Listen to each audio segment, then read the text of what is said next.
30, please stand for the pledge. Pledge allegiance to the flag of the United States of America, republic for which stands one nation under God, indivisible, with liberty and justice for all. We have for public Yes. one. Yes. Thank you. Melissa Stickles. Can I stand here or do I have to move? You can stand there, it's fine. Hi, Melissa. Hi, good evening. For those of you that don't know me, my name is Melissa Stickles, and this year I have a child in the junior high school.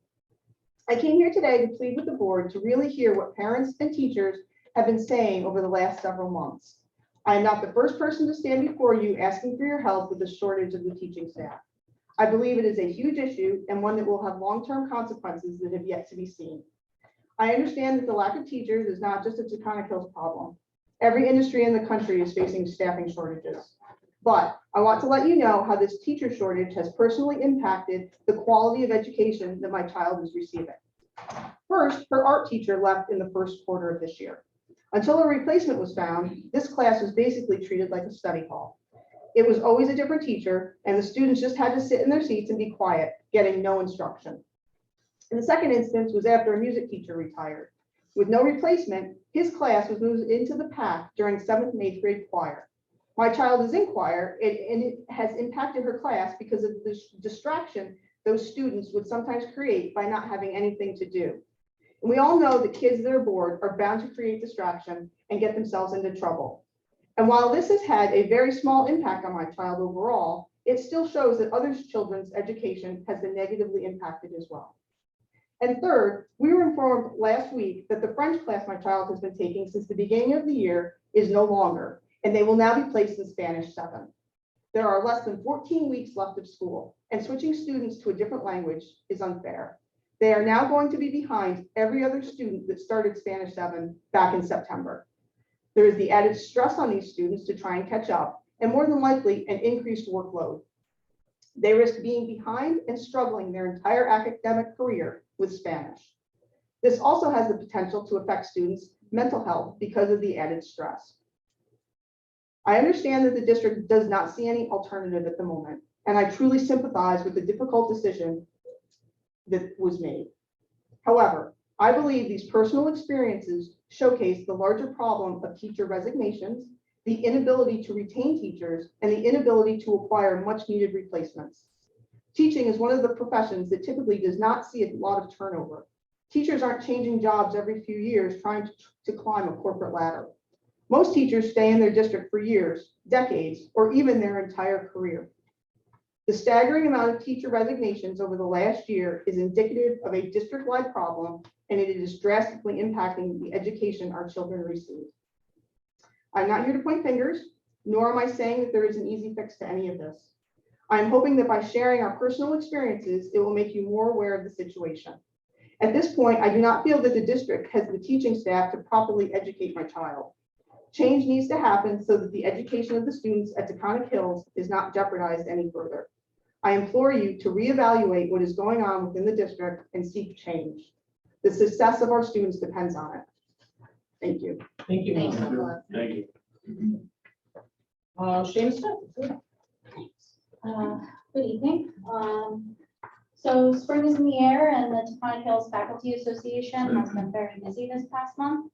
In the elementary school, Books on Wheels was revamped and there has been a readathon for the month of March throughout the library. In the high school, a group of teachers in different subjects, which includes science, math, English, and social studies, selected between 5 and 10 prominent women in their field and created Women's History Month posters.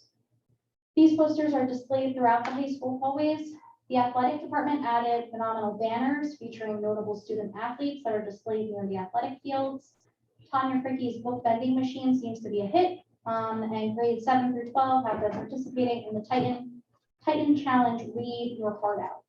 The Taconic Hills Faculty Association is also sponsoring a book drive to supply books for the vending machine and have raised over 20 books so far for this month. The teachers, support staff, and some administrators raised over $1,500 for a family that is in need in our district. We were able to do this as a team in under 1 week. The FFA is also going to be sponsoring a fundraiser to benefit the Steam family. They will be selling daffodils for $10 a bunch starting next week, which is the family that's in need. As you can see, based off of the Board of Ed minutes, I've put in my letter of resignation from the district. So not only am I leaving my art teaching position, I'm also leaving the union president position to clear up some rumors. I'm not leaving due to feeling pressure. However, it is bittersweet feeling like it's a bittersweet feeling leaving a place that I've called home for the past 11 years. I feel that each time I come up here to speak with the Board of Ed, you should be able to glean the reasons as to why I'm leaving. I also want to publicly make it clear that I'm not resigning due to the students or my colleagues or because I am the union president. I will be here for one additional Board of Ed meeting before my departure from the district. I'm happy to discuss with board members personally the reasons as to why I'm resigning, if you care to understand why. That's all. Thank you. Thanks, Shannon. Wish you well. Thank you. I need a motion for the acceptance of the agenda. Bill, second. Joe, any questions? All in favor? I need a motion for the acceptance of the consensus agenda. Can I have a motion, please? Ron, second. Alicia? Go through that. So as Shana said, she's resigning. Let's see. Kevin Reeves retiring. Kevin has been here for 33 years. A long time. Is Kevin here tonight? And Paula Griscavage for 30 years of service to the district. She works in the front office there, or well, she did. She works in guidance now, right? Correct. Correct. So, a lot of years of service to the school district. We wish them well in their retirement. We have Bobby Joe, who's going to civil service title transportation supervisor. Bobby Jones here. Oh, there she is. And we have Sydney's replacement, Lee. I'm sorry, I can't pronounce the last name. Is she here? No, I think it's a gentleman. He's not here. Oh, it's a gentleman. I'm sorry. My apologies. French, we do have a French teacher. It'll be Neil.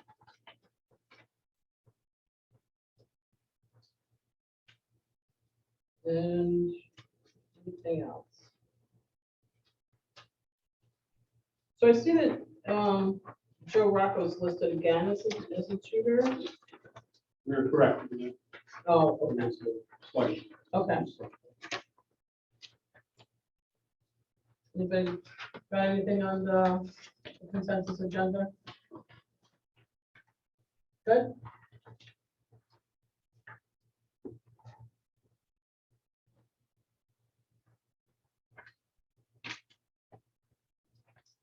You good? All in favor? Thank you.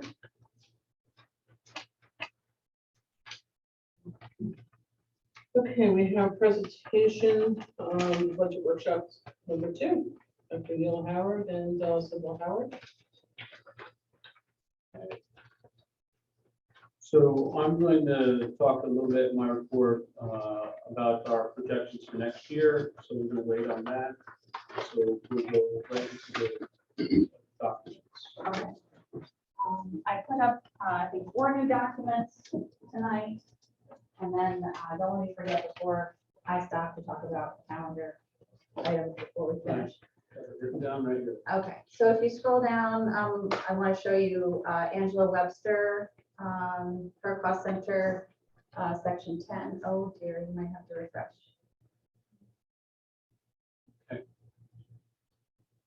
Fresh. Okay, yeah. So here is athletics. We'll take a look at Angela's budget. We can make that a little bit larger. This is something we started showing a couple of years ago so that you could really get a sense of the costs that athletics occurs and the different budget codes throughout the year for the fall, winter, and spring seasons in terms of officials, materials and supplies for the kids. Angela does a great job of making sure that the coaches and the teams have all that they need and have every opportunity that they can to compete within section 2 or different section depending on the sport, like field hockey, then I think section 9.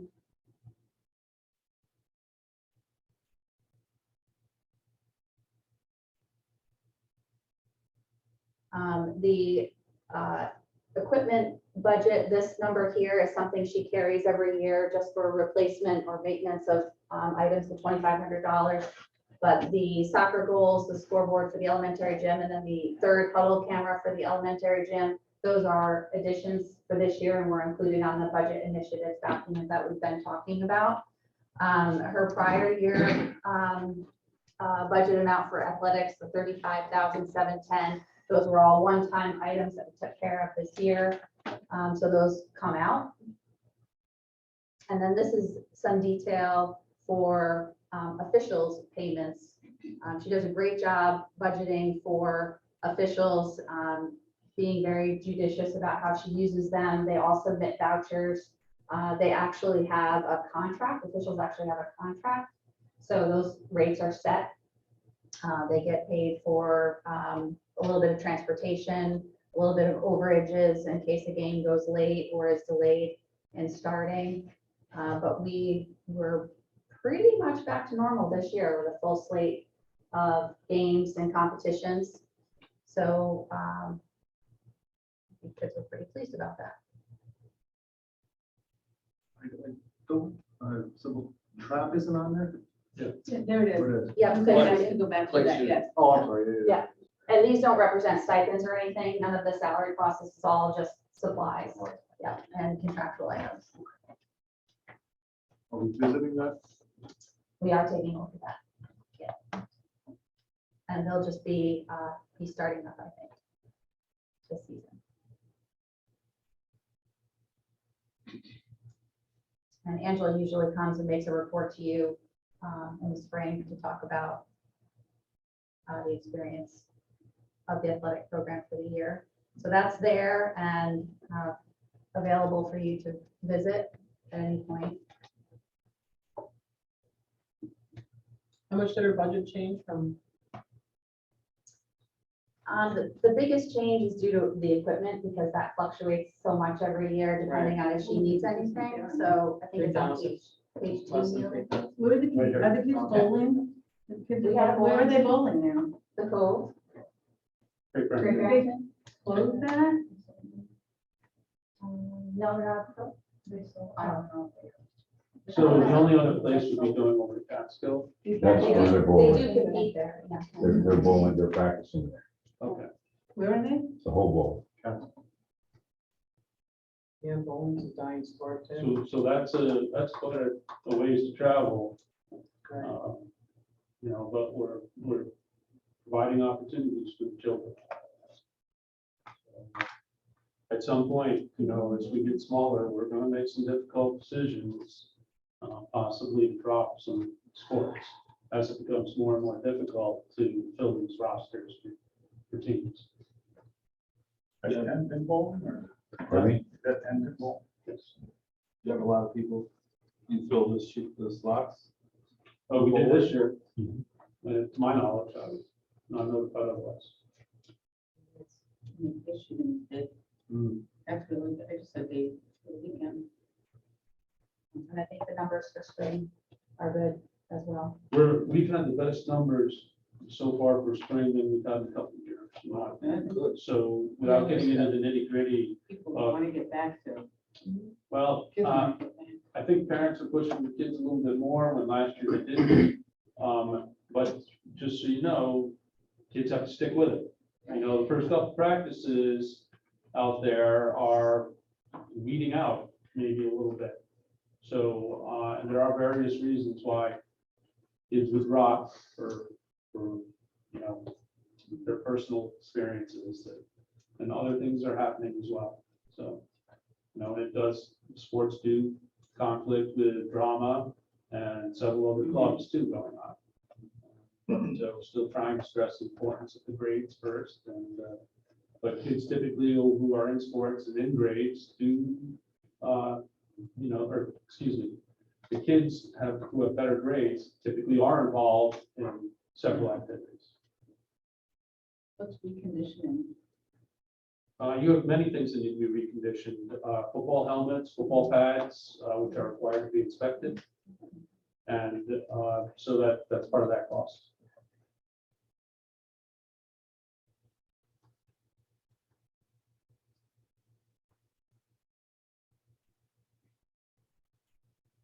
Okay. Go back. Yes, please. Under section 3, we can take a first look at special ed. Melissa Lehman's been helping me a lot with this. Took her budgeting experience from the district office down to CSE.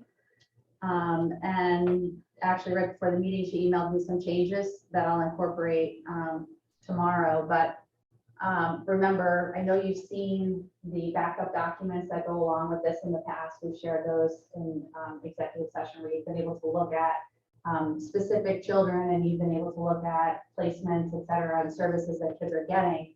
But one of the big changes that you see this year is in the contractual code, the 2250-400, an increase of about $176,000 that could be due to some residential placements for students, because the residential fees or the maintenance fees come out of that 400 code.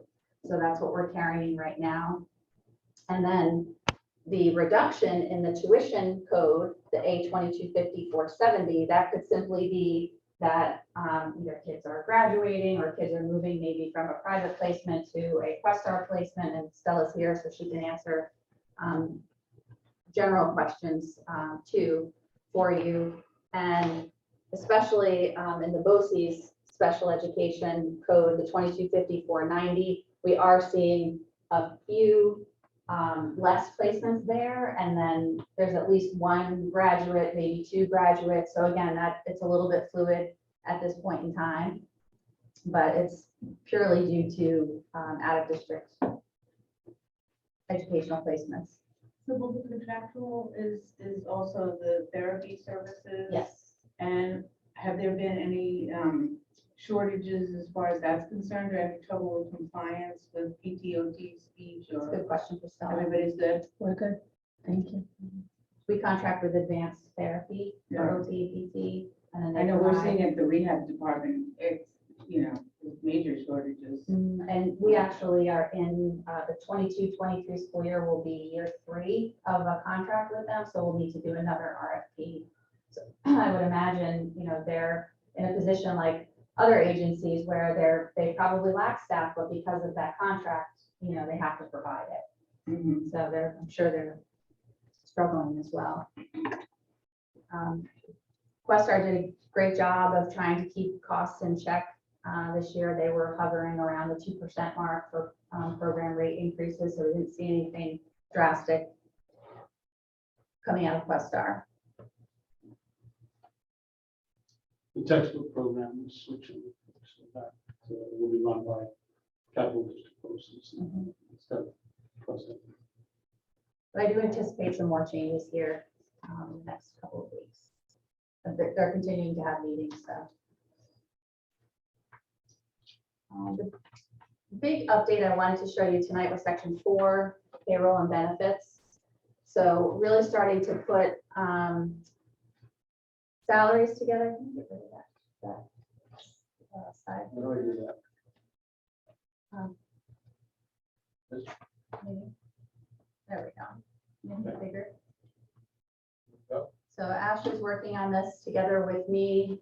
At the top, you can see that we compare current employee benefits with employee benefits for retirees down here. So we essentially break that up so you can see it at this level. And remember, we talked last month about at this point in time, health insurance looks like it's going to increase by 2%, but the prescription drug coverage is increasing by 48.1% next year. Okay, so where we're really seeing the hit on that is down on the retiree side. If you want to scroll down, you'll see that that's increasing for us by $572,000. Because up until about 10 years ago, retirees were locking in their contribution rates at 10%. So we're paying 90% of that 48.1% increase for retirees. And we also insure more retirees than we do active employees at this time. So those are, that's a version of legacy costs, which, Victor's always talking to us about in the audit committee meetings. But that's really where we're taking that hit this year. Those rates will be recalibrated. Hopefully we won't be in this position a year from now, but we're also writing that check to the health insurance consortium for the prescription drug reserve of about $800,000 because that's in a deficit position. So we'll take care of that this month. There's only 7 people that take dental insurance retirees. Correct. That's odd. Yes. I need to scroll back up to the top. So disability insurance is a benefit available to administrators. At this point in time, we are not anticipating any layoffs, so keeping unemployment insurance very low. That workers' comp number, we're voting on a rate tomorrow, but that's the projection of 152,000. So that's lower. That's good. The consortium had a better experience rating over the course of the last 6 or 8 months. So that's projecting well. And then TRS and ERS are updated for the rates. So TRS is increasing a little bit from 9.8 and ERS though is decreasing from about 16.2%, I think, to 11.6. So this number for TRS is calculated based on salaries. This number for ERS is given to us by New York State. They just provide that estimate to me. So if you take a look at salaries, we're looking at right now approximately a $1.2 million increase, but keep in mind that over $1 million of that is grant funded positions. We have, and I would say about $500,000 of that are 10 positions funded by the CARES 2 Act money and the American Rescue Plan money. So our intention is to extend those positions into next year, but they are inside that number right now. I carry them here only for the purposes of calculating TRS and Social Security because those may not be funded by the grants all the time. But then once we get into the 3-part budget, those grant funded positions come out of there so that they're not double counted within the general fund. Do you have any fears that money will be cut off or? Well, it will expire at some point. Did they give you a date or? not? Yes. 3 years. 3 years, yes, but our application is in for all 3 years, so our money is encumbered. So it's not like we have money just sitting out there that they could take away. I don't anticipate that. Down the line, we're, as a society, we'll all be paying for it somehow, right? I mean, that's all coming from taxpayer dollars, but there's no discussion about where that's coming from at this time. So the other $600,000 of that, so those are your positions in Title I and Title II and in your IDEA funding. So we have a number of positions that are grant funded. Stipends, these are all your extracurriculars, your coaches. I'm leaving the Aquatic and Fitness Center at 110,000. I went back and looked at what we spent in 18-19, which was the last full year prior to COVID.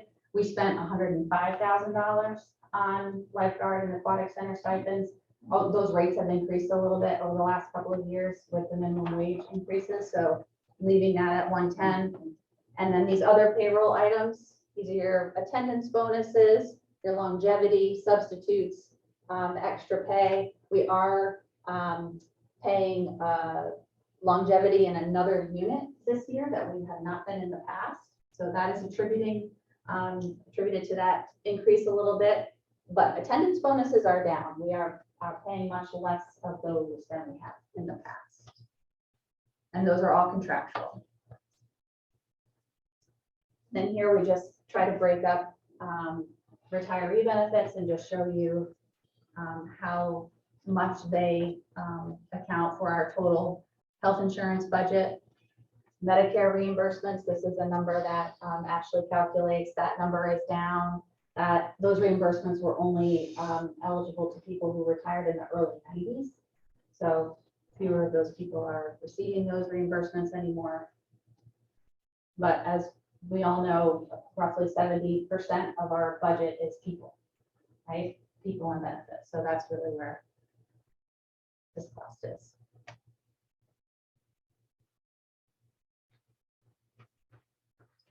People taking advantage of the product, we're staffed for lifeguards now, we're fully staffed for lifeguards. And the outside community are taking advantage of the hours, the increased hours. For quite a while. Yeah, we do have good usage. We're still struggling a little bit with staff. More lifeguards are coming on.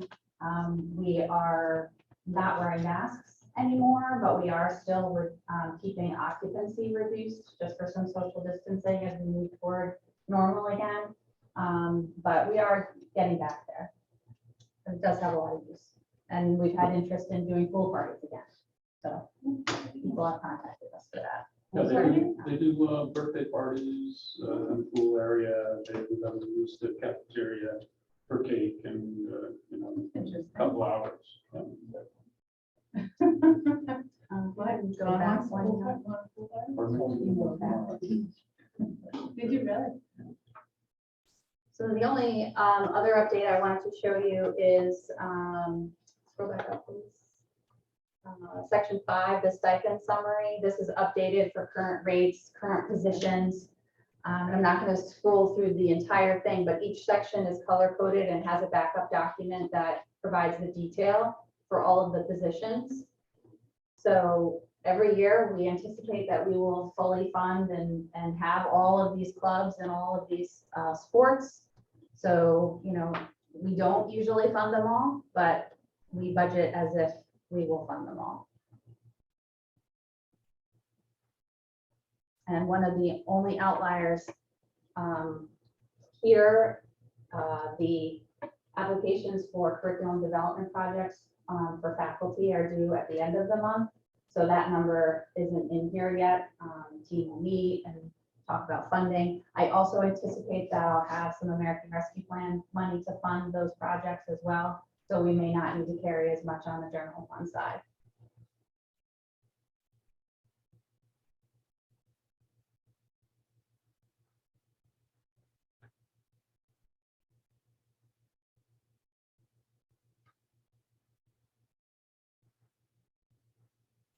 These are content coordinators.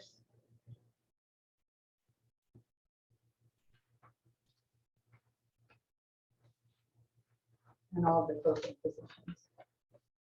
And sometimes these change a little bit depending on the numbers, depending on whether, if we don't have enough for a modified, and normally we don't have a JV, we'll work with Angela to try and make sure we can fund a JV and use the money from the modified team. So we always try to make it work.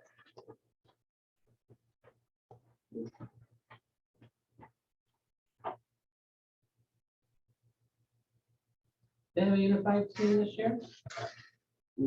Not yet. I know usually they play after the basketball season, so. I was just That's a good wondering. question. A unified basketball team, was just wondering if they have a team this year. For our kids which have some challenges. Always like watching. Cool.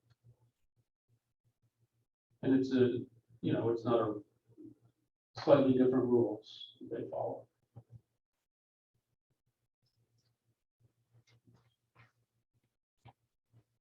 And this document is really just to give you an idea of the positions that are funded, so that it is transparent and you see we do account for these activities. Doesn't always happen, based on need. But a lot of those things didn't happen last year, so we ended up with surplus funds in those budget codes, and that's why.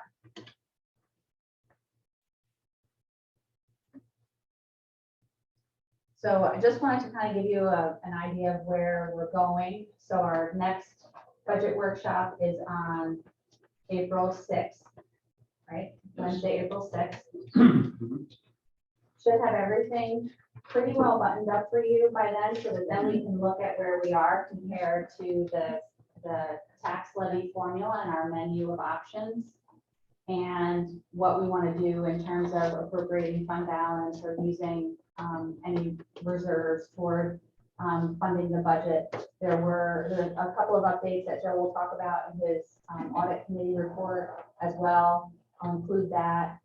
And then we'll have a week to kind of think about that. And then on the 13th, we'll have a special meeting, which is where you will vote on the propositions and also adopt the budget and choose a tax levy limit. That's usually the way we do it, but this year it's just a week earlier because the OC's vote is the 26th of April, which is a Tuesday.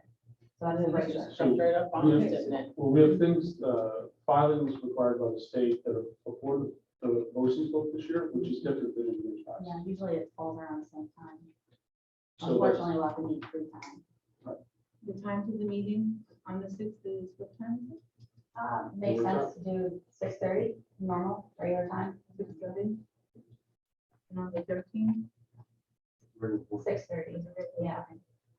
Yeah, we'll put out an agenda for that. And we'll share the propositions and the information ahead of time so that you have that. Okay. Thanks. Thank you.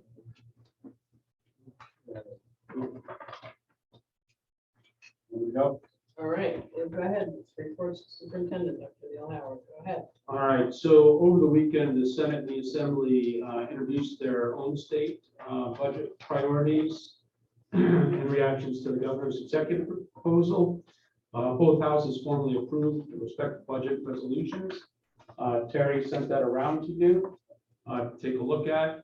One of the interesting things is that the governor's funding of year 2 of the foundation aid phasing plan has a minimum increase of 3% guaranteed for all districts, so that's a good thing. And they also include investing in career and technical education to an increase to the BOCES budget. Okay, so that's a positive, I feel, and that includes a salary cap and special services aid. So they also proposed increasing investments in pre-K and community school programs, but at this time, we haven't been able to take advantage of those in the past because we have already had a full day program, while many other school districts have only had a half day or not a program at all. And I'm going to share some information in executive session, an idea that we talked about before on how to increase some of that. So we've started all of our spring sports, went around Monday and Tuesday and a little bit today, and the kids seem very excited, and there seems to be a large number of kids. So that's great. We also started some assemblies. I think probably Mr. Burmaster will talk a little bit about that. And Columbia County Schools today met with the county health department, talked a lot about COVID, a lot about how to move forward, possibly changing how we do unvaccinated employee testing. And we also talked about what schools were doing if in fact we get some refugees and some students from Eastern Europe and the Ukraine area. I don't know if the board is aware, but we do have the CLASP camp in Canaan, New York. And that is the Ukrainian version of Boy and Girl Scout camp, which meets big populations every year. And we've reached out to them to see if we can give any service. And I know many of our clubs are talking about how they may be able to help out the Ukrainian people in their time of need. So we have contacted some people in Poland, and we're trying to contact some others. There is a Hudson teacher who grew up in Kiev, And she's coordinating some efforts in Hudson, and we're going to try to join them because, you know, she is in the education profession.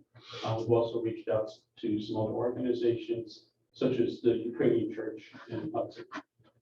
They're having a cake Parolees. on Sunday.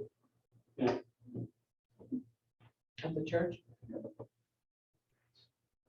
Okay, and the other thing that I would like to show you, Wait, can I ask a question? Did you ever get an answer back from Gladys about the, you know, the simulated truck driving school that I wanted you to ask about?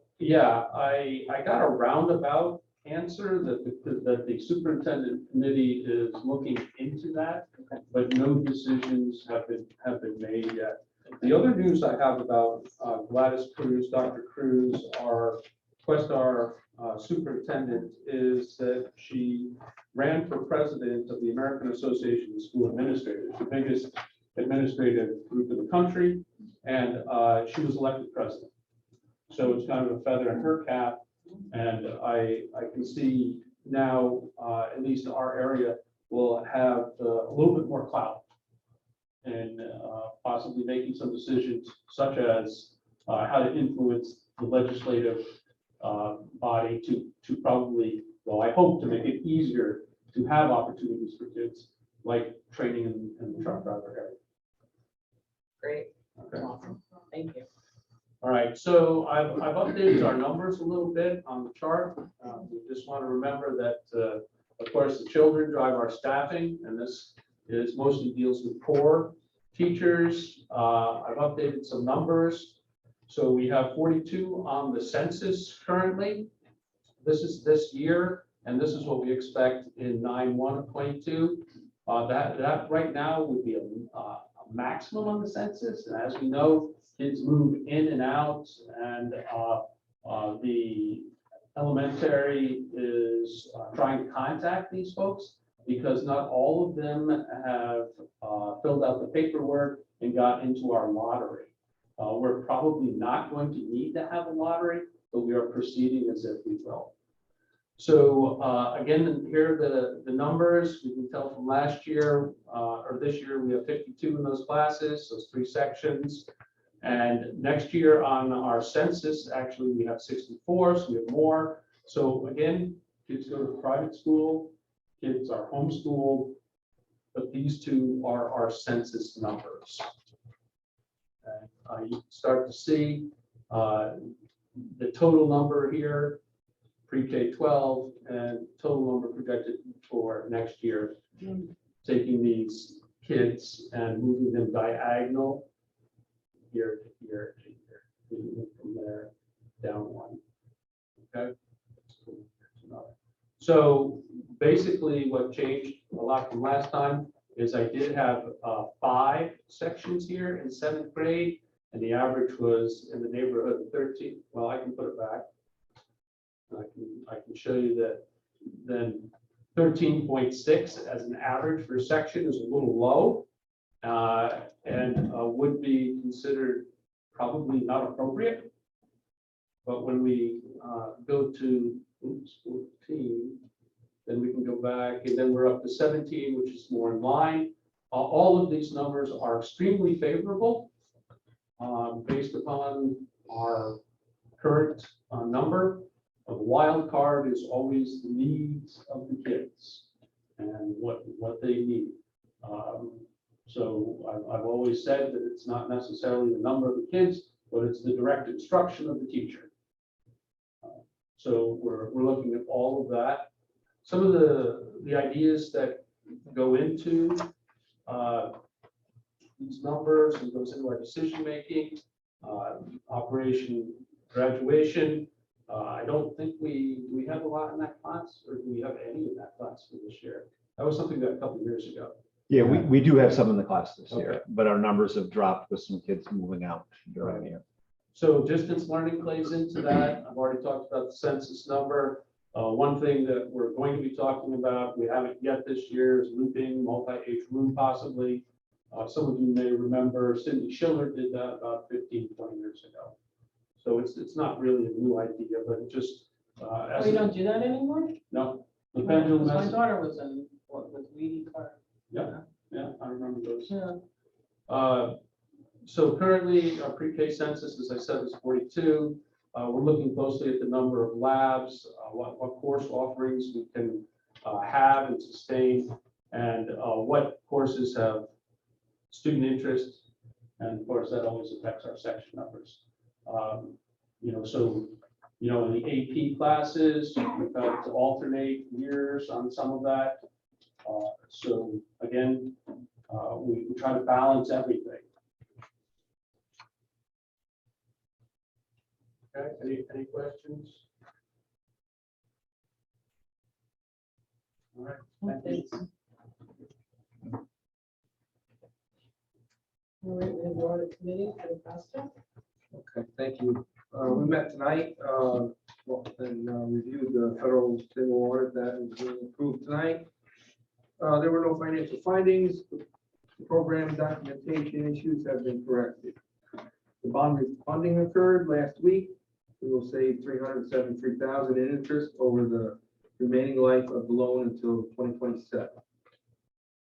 We have $330,000 left in the capital fund from the project we just completed, and can use that towards debt services payments in the next year's budget. And negotiations with the support staff will be starting next week.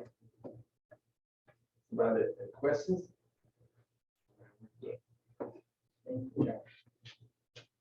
All right, and then we have the building departments, we have the pre-K, Mary Junta. Good evening. So the PTO is up and running and have already had a very successful book fair.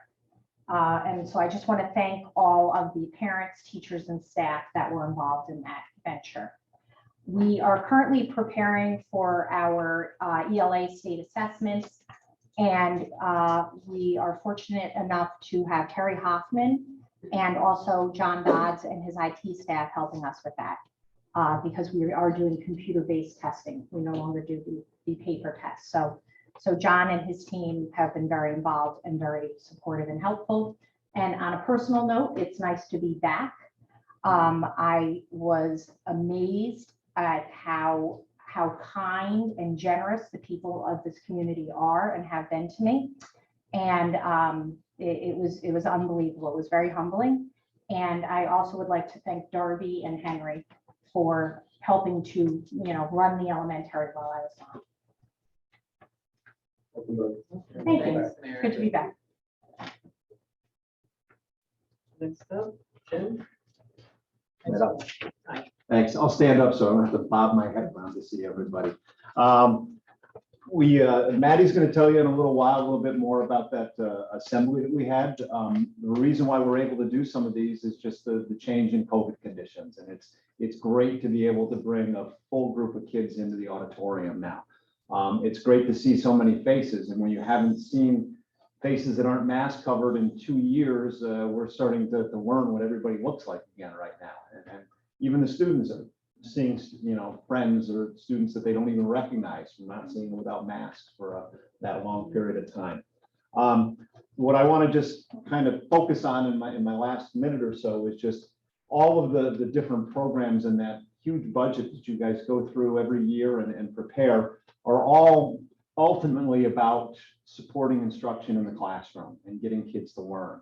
And I had a good chance today because of some rescheduling of things, to get in and to be in 3 classes for observations today. And I started out in Laura Reelman's History of the World Through Art class, and I watched kids of all different levels present artwork that they chose and analyzed and describe the different things that went into it and what goes, what you can learn from it to teach their classmates, and their classmates ask them questions that further their ability to understand it. And their in-depth evaluation of art is just far over my head on some of those things that they were doing. The things that they came up with on there was fantastic. Then I got into Jim Carabas, our new reading teacher in the middle school. I got into his class, and each time I go in there, I love what I see. He's got a great way with the students. He's so consistent. He's getting struggling learners to be able to read, to make up for some of the deficiencies that they have. in 7th and 8th grade, and what a world of difference that's going to make in their ability to be successful in high school and beyond. And then the last class that I got into was our 12th grade constitutional issues that Maddie was a part of there, Mr. May's class, and watch the kids at least get started on debating some of these really controversial issues about free speech and being able to hear the opinionated views of students and see the assignments they're going to do going forward was great. And not to outdo Pam, but our student resident Iron Chef, Maddie Dennis, for the second part of the class, brought in a giant bowl of stew from our global and gourmet food class that the students put together.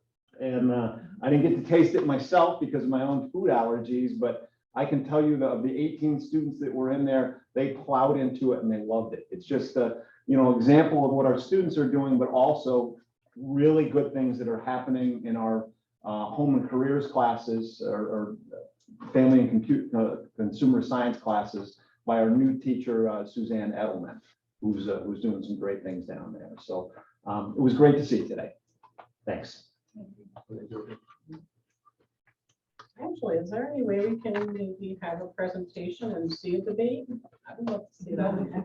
A presentation on, Like a debate, see them debating. I would love that. I think there's some people that probably be more than willing. I would love that. I think I that can- would be awesome. I can ask some questions on it, sure. Our days and constitutional issues are debates. It was I love kind of that. a chill though. day today when you came in. Well, I'll make sure you need it. Stu will do that too, yeah. Yeah. I would love to see that. All right, Sandra? So our department has been very busy with planning Professional Development Day, which is this Friday. The PD committee has been working hard on this.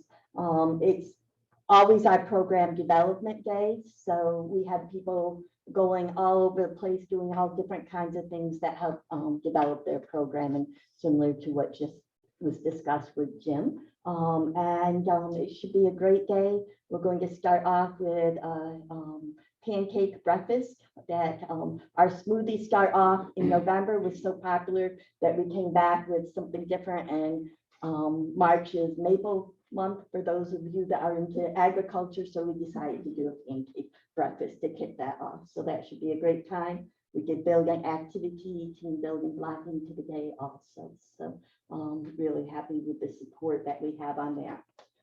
Today we hosted Wyandotte-Scale School District. 6 teachers from Wyandotte-Scale came to see our Fontes and Pinel reading program. It's hard to believe we've had it 6-7 years. What was the neatest part, I think, was when I had heard the teachers that were visiting come back and chat with me about how enthusiastic the students were about the materials that they're using. And I said, do you know, we've had the program this long. Usually by the time you have a program that long, the materials start to kind of get old and, teachers aren't as enthusiastic. So they were very complimentary about that. They were complimentary about all the teachers that allowed them to visit their room. We had 2 teams going, so we didn't have more than 3 teachers in a room at a time.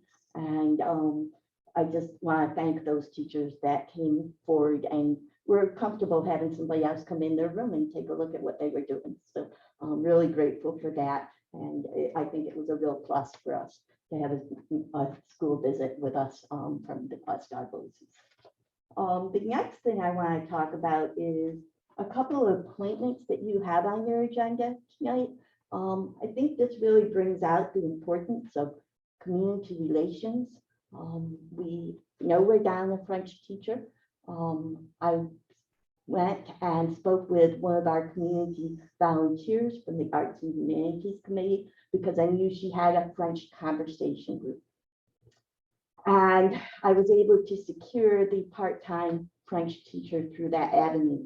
So those community relations are really important, but more so when she came in to speak with me about the position, what she was most impressed about was the advisory program that we had. And she said to me, as a community member, she wanted to give back to the school and the community because of what an advisor had done for a young person that she knew was struggling. and she was trying to help, and she found out how much that advisor did for that student to graduate and go on to a four-year school. So that still sends a chill down my back telling you that story. And I think it's really humbling to see how important our relationships are. And one thing dominoes to another thing, which dominoes to another. So I'm glad we're able to get the advisory program going again. I'm sure Erin will do a wonderful job of getting it reset. And congratulations to all of the folks that were advisors, because I'm sure if one child was impacted that way, there were many, many others. Thank you, Sandra. You're welcome. Sybil? Okay. Stella? Good evening. Bonnie, thank you for recognizing Kevin Reese. He's a huge part of the PPS department. We're very happy that he's retiring. Been here a long time. He was always is a huge participant in everything that we do, supporting the students and the staff. We also welcomed a new social worker. She's now full-time here, Alyssa Dunlop. Very happy that she's here. Annual reviews are underway, but in addition to that, my department was able to scoot in a book study on executive functioning. We looked at our data to see what we felt students needed. And my staff came to me and said, we'd really like to look at executive functioning. So the way the brain thinks with attention and how the brain files things away. So looking to see how we can expand on that to help our students. Thank you, Stella. Nick? Hey, Nick. So we all know the weather's crazy here in the Northeast, but it's been kind of a crazy week. On Saturday, we were plowing 6 inches of snow, and yesterday we put the tennis court down. So that's kind of how our week has been. We're going to continue plugging away at getting ready for the spring sports season, working on ball fields, getting things out for track, and all of those things that are associated with it. So it's a busy time of year for us, and we're just gonna keep plugging away at it. Thanks, Nick. The new baseball field's draining, excellent. The JV field's gonna need a little bit of work to get where it needs to be, but yeah, the new varsity baseball field with the drainage is great. Oh, nice. That is good. Is there a leak in the pack? I overheard a conversation about water leaking in the pack. Is there a leak in the pack? Sometimes we have issues when the snow and ice gets built up around the drains on the roofs, so we have to get up there and clear it away. It's not really a roof Ice was an problem. issue this year. Ice, yeah. Oh, okay. Any more questions? Good. All right, Rick, you're up next. Good evening. So I know in the last meeting, Bobby Joe mentioned that those 2 new buses were coming in the following day. They came in, we have them on the road, we're using them. One of the features that I wanted to find out how it worked on it was the collision mitigation system on the bus, where if something gets in front of the bus will automatically stop. But I couldn't figure out how to test it. I had no volunteers to run out in front of the bus. So I would have told you if I was gonna do that. You know you can do the same thing, right? Well, I guess I would have volunteered. We actually, on the 4th day of using that bus on a bus run, had a situation where it worked. I don't know how many of you are familiar with 22 North from Copake Falls, right around where Farm Road comes in to Gosso Farms. Oh, yeah. We had a bus driver, seasoned bus driver, come up over that little knoll, and there was a tractor trailer backing up in the road because they had missed the turn into Farm Road. Oh, And before she could grasp or gasp or hold on tight to the wheel, those brakes were on and the bus was stopped. wow. So it's a great thing so far. So I'm glad that worked, and thank you for your support and helping us get these buses. I also want to thank you and the administration for their support of Bobby Joe as my successor. I think she'll do a very good job. She's been here for over 3 years, learning and absorbing, and she's getting it down good.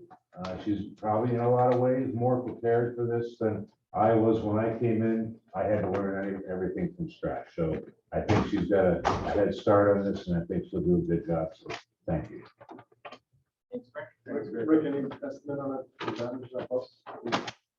From this morning, the window is $360. So just the window? It's the window and a couple of little odds and ends, so it'll be less than 1,000. Insurance is gonna cover that, correct? Insurance. We're probably gonna cover that because of the deductible that we have. And So if you're unaware, a couple of deer ran into the side of the bus, just south of Kozels this morning. and we didn't hit them, they hit us. One deer kind of cracked the trim around the headlight, and the other one tried to get into the bus. Older bus and Yes, so we'll patch it up. The interesting thing is that because of our service agreement and getting kids to Albany, there were 2 Germantown children on the bus at the time. So everyone's fine, but I know some people have some questions about that. But they want to jump for you out of here. Right? Well, no, on those buses, it's a 30-passenger bus, so ahead of the entrance door is a kind of a tall, odd-shaped piece of glass that lets you have more visibility out through there. That's the window that the deer decided to try to go through. well, kudos to the driver, she made it to the parking lot, right? Yes. Yeah. Did the right thing. There was a little patchy fog out there, and he decided that, stopping on the side of 9/8 that time of the morning was not a good thing. He did the right thing. Okay, thank you. John? Good evening. Current events, as you all know, Ukraine makes the technology department a little nervous. All the stuff that's supposed to be flying around, we're trying to be prepared. So there is a know before training that I'm asking everyone to take. And it opened up on March 1st and it's for 21 days. And we'll be asking you to complete that half-hour training. So everybody got that training. Everybody It wasn't should. just me that opened up something I wasn't. Yeah. That's why I didn't open it. Well, please continue to hold back on that because Please listen to the short videos and take the training. it is very Okay. valuable. I'll And do it that does tomorrow. protect us. Most breaches are through the front door, and this gives us a little bit of practice to recognize when those strange emails come across, and which may look real, but certainly are not. We're worried about phishing, spear phishing, social engineering, and Trojan horses, bots, and the rest of them. And it's training is put on, through the school, but a lot of people tell me that they use it on their personal emails as well, the training, and then it saves them. So, I took the course okay, good. and they send me an email saying I have to still take the course. That means you didn't quite finish it. Probably saved my life.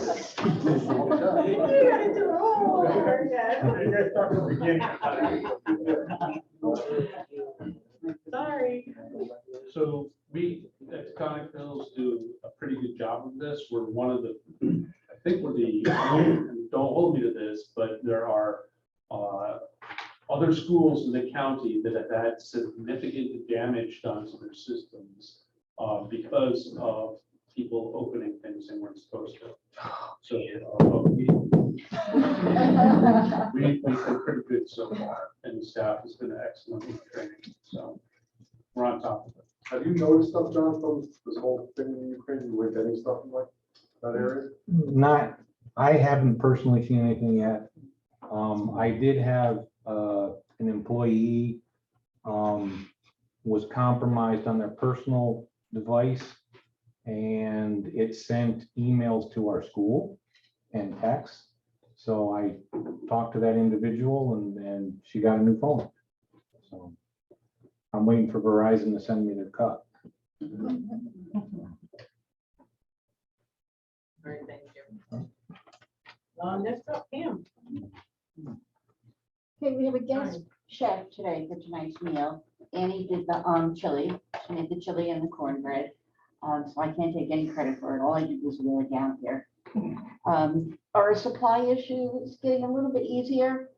As you know, what we're ordering, we're getting most of the things in. And that's all I got. Okay, Any thank questions? you. Thank you. Sure, you're good. Thank you for the food. No. Well, I I have a general blanket statement for all Yes, years. yes. So I'm good, you know. All right, we have Madeline Dennis up next. Good evening. Hi, Like- Madeline. Like Mr. Burmaster mentioned, the assembly that we had, so last week, Sweethearts and Heroes, the assembly that was up by all grade levels. For the elementary students, the assembly focused more on the issue of bullying and how to help if they know someone who is being bullied. For the high school students, the motivational speakers aimed their presentation towards not giving up hope. We spent a lot to many different students, and the following day, the 7th, 8th, and 9th grade students met in groups to talk with the speakers. And this was very meaningful to them, and they got involved, and they got a lot out, so it meant a lot to them being able to talk from their heart to people who really could understand what they were saying. And from what I've heard, it seems that students as well as staff would love to welcome speakers from Sweethearts and Heroes back to our school next year to continue sharing their message with us. With the mask mandate being lifted a couple weeks ago, there has been a few noticeable changes. Firstly, many teachers that I talked to expressed that they feel that they are able to get to know students better. Like Mr. Burmaster said, a lot of teachers have only known students from the eyes up, and they feel that being able to see their entire face has actually been able to help them to know their students better and on a better level, which that was really nice to hear.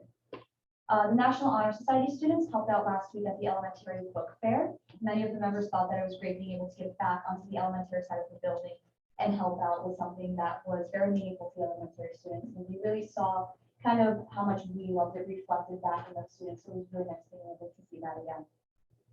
With the warming weather, students are very excited to start getting back outside for breaks. We can't necessarily call them mask breaks anymore, but being able to get outside and make some fresh air, even for 5 minutes, is really great. All of us love getting outside to break up that long hour and a half block class. The district is continuing to lose teachers, and I am unable to express in words how this is affecting students. There have been many tears over the loss of teachers who have been here for years and who have watched us all grow into the people that we are today.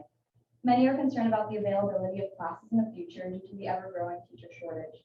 It's very difficult for students to adapt to a teacher change in the middle of the school year, and I know teachers hate doing this to students, but when this is happening, clearly there is something upsetting about working for what they are willing to do.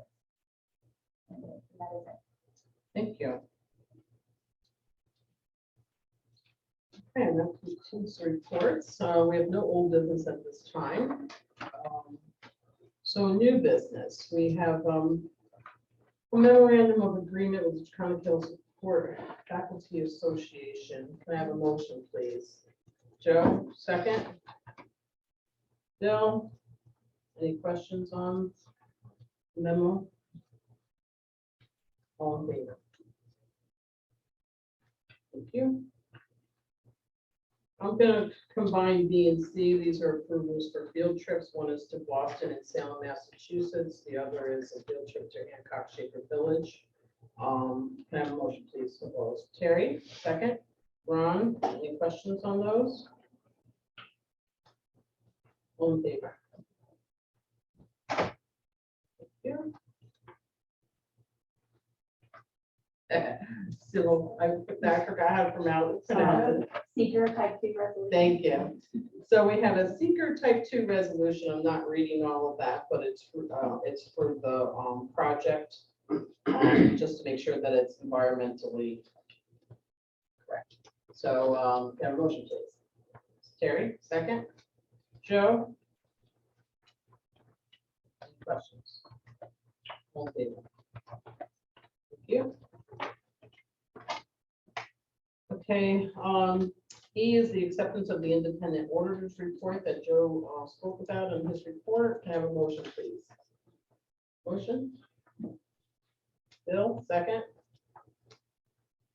Second, Ron, any questions on the auditors report?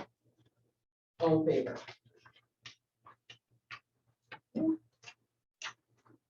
Additional items to discuss. Has anybody got any additional items to discuss? I don't have any this time myself. Neil, do you have anything?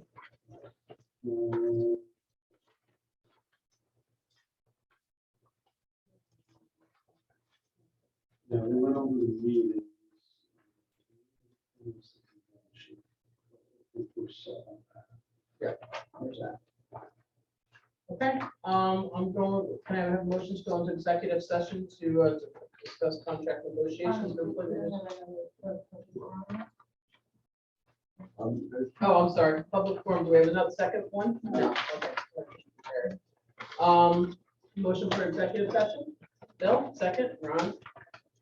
All in favor? Thank you everyone for coming.